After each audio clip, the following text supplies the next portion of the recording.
As-tu déjà pensé à la vie après le secondaire? Moi oui, et j'ai vraiment hâte de voir toutes les possibilités qui vont s'offrir à moi. En particulier, la capacité d'accéder au crédit. Même si c'est très emballant d'obtenir du crédit, je dois avouer que son utilisation me fait un peu peur. Le crédit est une ressource puissante et comme tout ce qui est puissant, il doit être utilisé de manière responsable.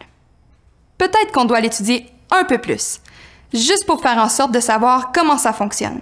Au fond, c'est assez simple. Le crédit signifie un emprunt d'argent que tu dois rembourser. Rien n'est gratuit ici. Peu importe s'il s'agit d'une carte de crédit, d'un prêt ou d'une marge de crédit, on a la responsabilité de comprendre et de gérer notre crédit judicieusement. Tout d'abord, parlons de l'emprunt d'argent en général. Quand tu empruntes de l'argent, tu dois le repayer. Facile, non? Il y a juste un problème, les intérêts. C'est comme des frais qui te sont facturés pour avoir utilisé l'argent de quelqu'un d'autre. Si tu prends longtemps à rembourser l'argent, les intérêts peuvent vraiment te coûter cher à long terme. La bonne nouvelle, par contre, c'est que le remboursement plus rapide de cet argent signifie moins d'intérêts.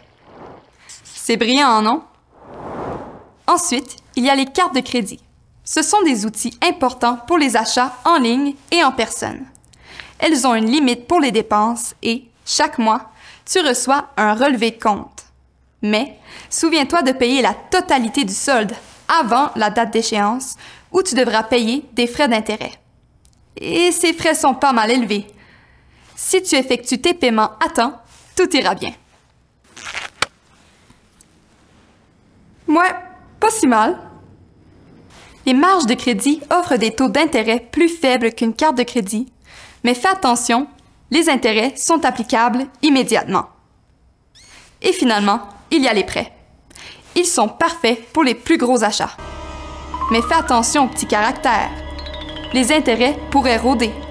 Oh, j'ai presque oublié de mentionner que certains établissements et fournisseurs de services financiers offrent des prêts et des marges de crédit pour les étudiants afin de les aider avec leurs frais de scolarité. Alors, il faut faire en sorte d'être responsable et d'utiliser le crédit de la bonne manière.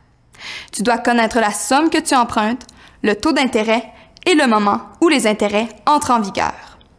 Assure-toi de faire le suivi de ton crédit pour ne pas accumuler trop de dettes que tu es incapable de repayer. Maintenant, la grande question, pourquoi c'est important d'être responsable avec son utilisation du crédit? Eh bien, les décisions qu'on prend aujourd'hui ont des répercussions sur notre vie future. As-tu déjà entendu parler de la cote de crédit? C'est comme un bulletin de notes pour ton utilisation de l'argent. Selon la manière dont tu gères ton argent, tu peux obtenir une cote entre 300 et 900.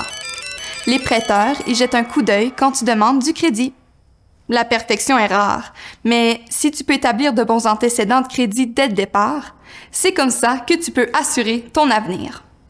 Tu veux faire le suivi de ta cote de crédit, des dépenses sur ta carte de crédit ou de l'argent que tu as emprunté sur ta marge de crédit? Utilise ton appli Financière. Si tu veux consulter tes transactions en suspens, tes transactions traitées ou les données personnalisées sur ton crédit, tu trouveras tout ça dans ton appli Financière. OK. Maintenant qu'on a abordé les principes de base de l'utilisation du crédit, j'avoue que les gants étaient peut-être un peu trop. C'est pas aussi épeurant une fois qu'on sait à quoi s'attendre. Souviens-toi d'utiliser le crédit de manière responsable. Dans les limites du raisonnable. Jusqu'à la prochaine fois, reste avisé et continue à poser tes questions importantes sur l'argent.